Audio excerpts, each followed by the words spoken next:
Welcome to What is Marketing? Intro to the Fundamentals of Marketing Concepts by Waterloo Wellington First. And here is Barb from Team Dave. You guys can either unmute yourselves throughout this, or you can type in chat. It's up to you. But I will be having a couple questions throughout this. So let me just share my screen again. Alrighty, so welcome to What is Marketing? What we're going to do is we're just going to talk about the intro to the fundamentals of marketing concepts today. So to start us off, officially, what is marketing? So the Canadian Marketing Association defines it as a set of practices to plan for and present products or services in ways that build effective customer relationships. Essentially, it's the way that the companies bring you in to sell you their products or services. So, pretty simple. What we're going to be covering over the next couple of weeks. So this is a 4-part series. So we will cover, today will be the intro. Next week will be the importance of research. The week after that will be SWOT analysis. So that is, honestly, I'm thinking what SWOT means, but if you have ever submitted for the business award or potentially like entrepreneurship award, or like chairmans in the past, they have mentioned SWOT analysis before. So you might be a little used to it if you are not a first-year student. And also the product development system. So these are all things that we subconsciously use in FIRST. So, perfect. So that's even better. Strengths, weakness, opportunities, and threats. That is what SWOT stands for. Thank you. I got the strengths in my head, but I'm like, can't remember the rest. Anyways, back to this. So how does it apply to FRC teams? So we do it through social media. So it's getting us noticed, getting people to follow us from the community, from all over Ontario, from other countries. It's getting our brand out there. So a lot of my examples will be Team Dave because I am a Team Dave mentor, but you guys also have a very unique brand as 2702. So it's getting that brand out there, getting out your team name, getting out like who you are. And a lot of the times, for at least Dave students, if you yell Dave at somebody, specifically for me at least, I might respond to it because I'm so used to it because like that brand is associated with me and associated with the team. Also, it's with contests. So you guys ran your design contest over the summer last year. We ran a similar social media contest. So marketing is important in that because it's getting the word out there. It's getting more participants involved in that. And then again, the sponsors. So with marketing and all those concepts and stuff we're going to be talking about for the next month, it's appealing to the sponsors. It's getting us more money. So we do that for Wolfrow. We say, hey, if you sponsor our team, if you sponsor this organization, you can have your brand out there. You can have your logo everywhere. You can say that you're helping raise the next generation of leaders and students. So it's really important. So there are 4 major marketing approaches. So there's product orientation, where you focus on making the production process efficient. So it's products that are widely available at a low cost. So these are things that you'll see stamped with Made in China. So glass and stuff like that. They are more companies that sell like glasses, like silverware and stuff like that. A lot of times they're more product oriented because they want to get it out as fast as possible. There's sales orientation, so focus on the sales. So new customers to increase revenue. So this is a lot of times what new companies will do. They'll want to pull you in as fast as possible. Just like all they care about is those new customers. They just want new people continually coming through. Then there's also market orientation. So it's the focus on the customer. So making marketing an integral process in the company. So focus on the customer. This is where you will see a lot of places like, I want to say Indigo is probably focused on the customer. So they have a lot more market orientation. So they want a customer at Indigo to have the best experience possible. They have the Plum Plus program, which is a paid program. They have the Plum program, which is just the general free one. So they want to focus on making sure their customers get the most out of it that they can. And then there's value-based orientation. So focus on establishing value with customers and suppliers. So long-term value-added relationships. So I'm I actually don't have an example of this one off the top of my head. But this, you'll find a lot of things. Actually, no, I do. Apple is a great relationship, so they're value based. So they want that long time relationship. So once you're an Apple user, you will probably forever be an Apple user because they just keep continually putting that in there. So my question to you guys is, what do you think is your team's approach? What do you guys think is going to do that the best or focus on with their orientation?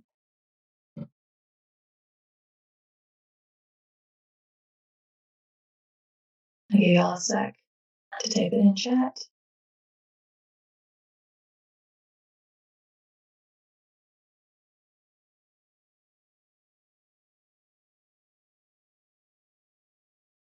Value based, yeah. So I do agree with that, Leah.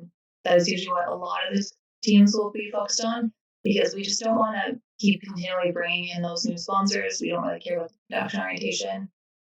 We just want to create those long relationships. So that's, you can see that when you have teams that have had sponsors for 10 plus years, 5 plus years, so it's continually coming back. And also families that bring their kids through. You don't just get one student from that or one child from that family. You get like all three or all four, or just two of them is bringing in their younger siblings, bringing in those older siblings. So it's definitely value based.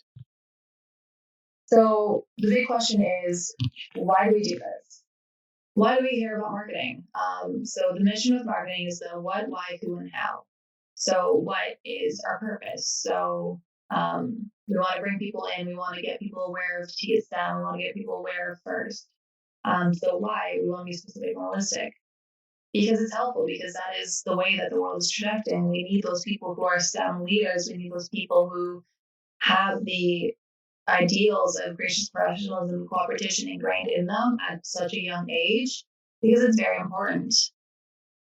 And then the who, we want to put it out to as many people as possible, and big enough is how. So that's how through all the ways we do it. So social media, our sponsors, the events. So that's really why we do it. And then the objectives can be either quantitative or qualitative. So the difference between these two is that quantitative is looking at the numbers. So we want to see like number based how many people how many people do we reach out to. So we have the numbers for outreach events. If we do them year to year, we can see how many people came out. Did more people come out one year? Did they come out less the next year? And stuff like that. And then quantitative is basically looking at the actual data pulled from it.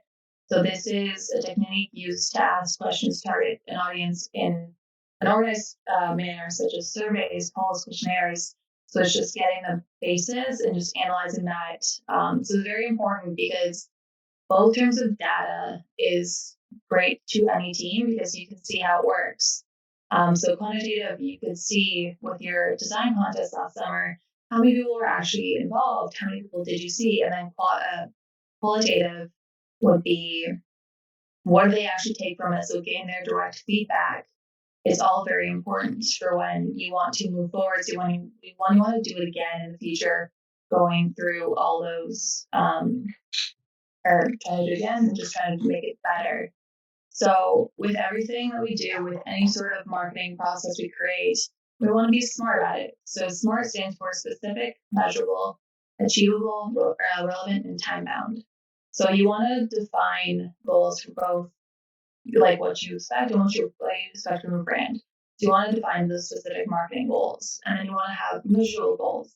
So we call them in most businesses key performance indicators, so KPIs. So a KPI for any type of social media contest would be how many people were liking the post versus how many people were actually engaging, sending in the submissions and stuff like that. And you also want to make sure that any goals you have from this are actually attainable. They're achievable.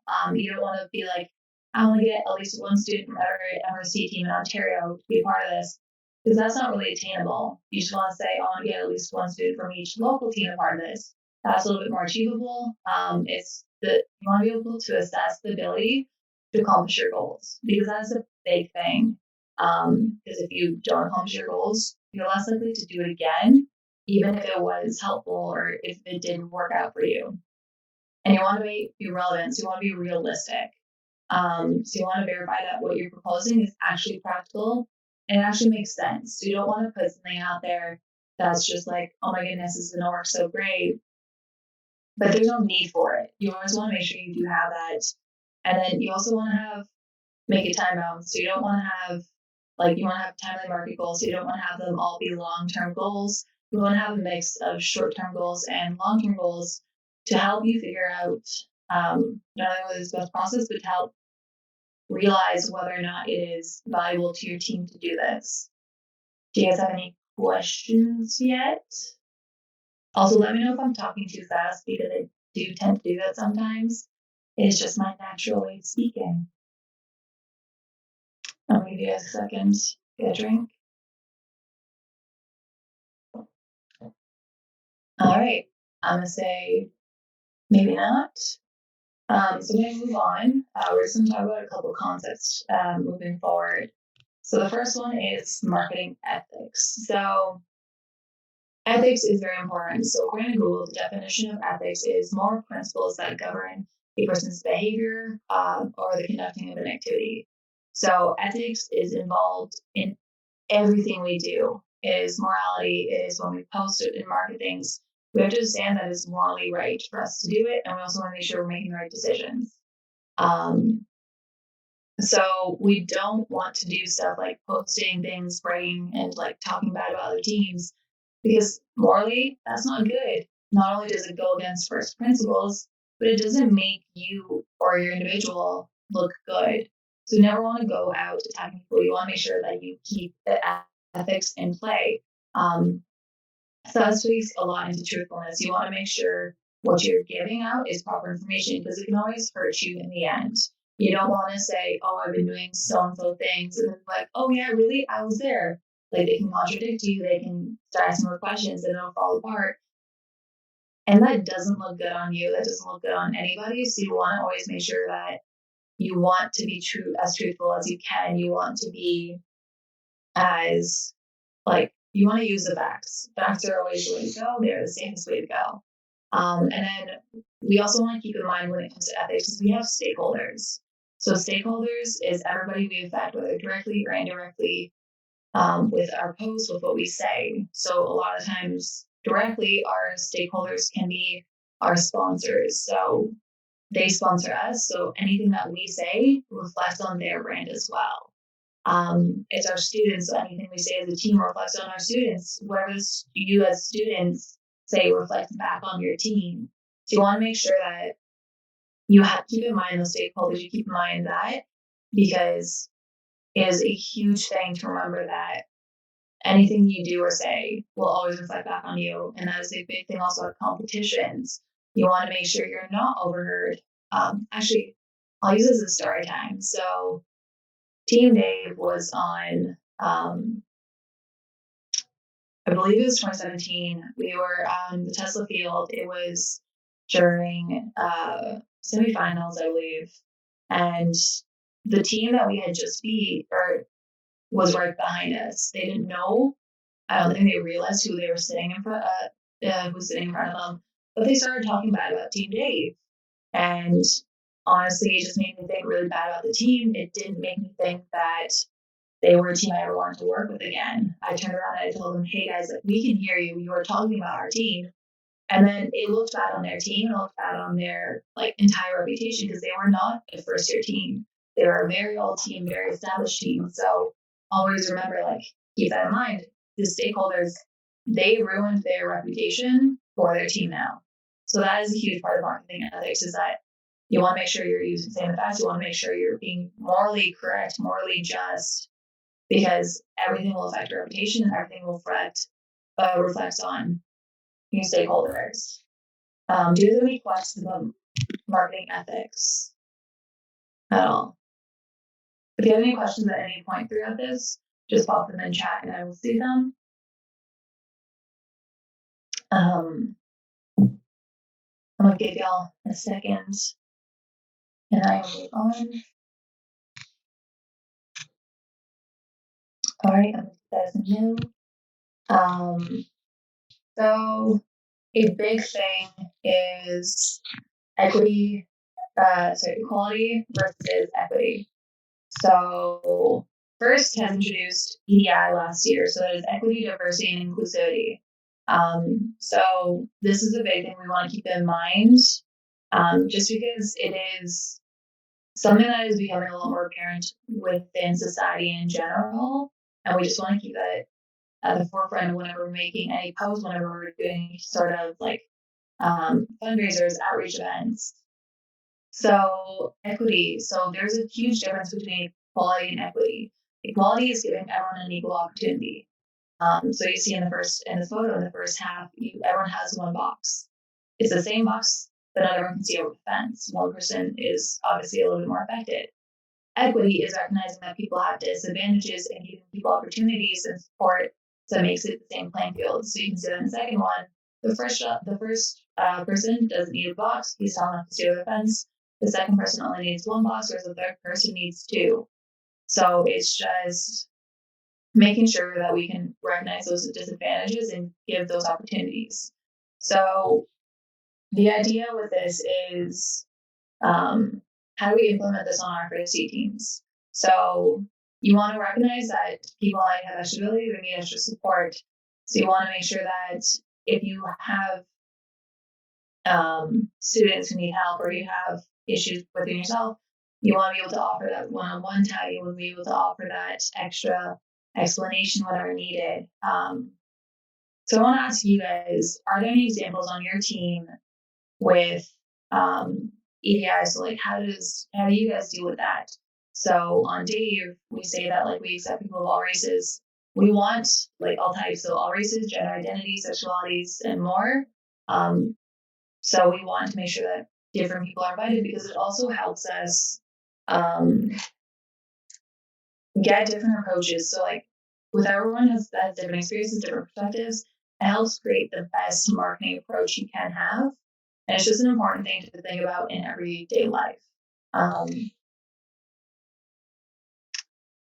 So again, it is something that like FIRST is very pushing. They are pushing that equity and diversity and inclusivity. They're pushing all that fun stuff. So I'm going to quickly talk about just one more concept. I think we're running a little bit close to time. So I just want to talk about the digital marketing mix. So this is a huge thing when it comes to us because we're just going to use digital media as a way, because this is the way we use most of our marketing concepts. We use it on Facebook, Instagram, Twitter. So there are three types of things. So there's paid advertising. So you pay for the advertising. So it's those ads that you see. It's YouTube search. It's YouTubers. It's search engine optimization. So this is not something that we typically use, but it is a way that sponsors use us. So by sponsors giving us money, we will put their social media, we'll put their information on our social platform. So it is a version of paid social media or paid digital media. Sorry. And then there's owned. So this is the things that we have full control over. So our social medias, our websites, any blog posts that we do. So these are things that we have control over. So things that we put out into the world. That's one big factor in the digital marketing mix.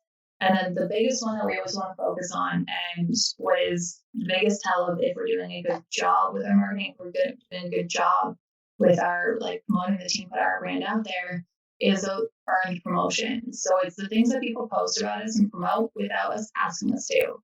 So it's when you post about your team, you'll take your team in it. That is you getting the world out there, and that is earned marketing, earned digital media that we didn't have to ask you to do. We don't ask, like we as mentors don't ask you to post about the team. You choose to do so. So it's also things like radio appearances, newspaper articles, it's parents and your team and like other teams tweeting about how you're doing, like, and all that stuff. It's also for Canada posting photos of your team at competitions. That is not things that we asked for. That is things that we earned. So that's always a huge, important thing. And then, actually, I have time to go one more. There also is, when we're talking about the digital media, there are three different types. So social media can go into things like social networking sites, media sharing sites, and thought sharing sites. So social network would be things like Instagram, Twitter, Instagram, uh, sorry, no, that's a lie. Instagram can go through multiple things. So Instagram is where you have a social networking site, but you also have a media sharing site. So you will post photos and you interact with a bunch of people. It's the same thing with Twitter, except Twitter is more of a social network and thought sharing. Hi. So each platform they can think of is usually a nice mix. Facebook is more of a social media and thought, but it's not as frequently used by other teams.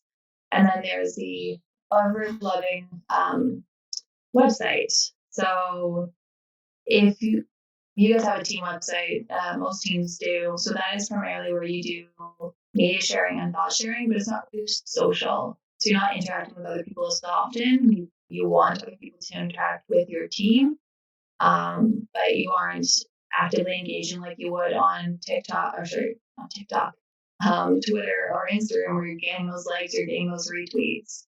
But these are all things that we use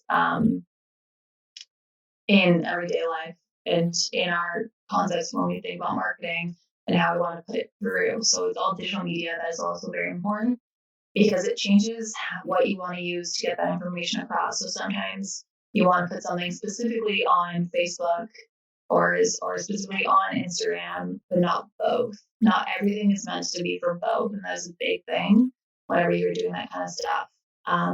So I have actually run out of time. I did have a couple of things left to say, but I'm going to put this out to you. I'm going to stop sharing my screen. Do you guys have any questions for me so far? Do you guys have any questions about concepts? Anything like that?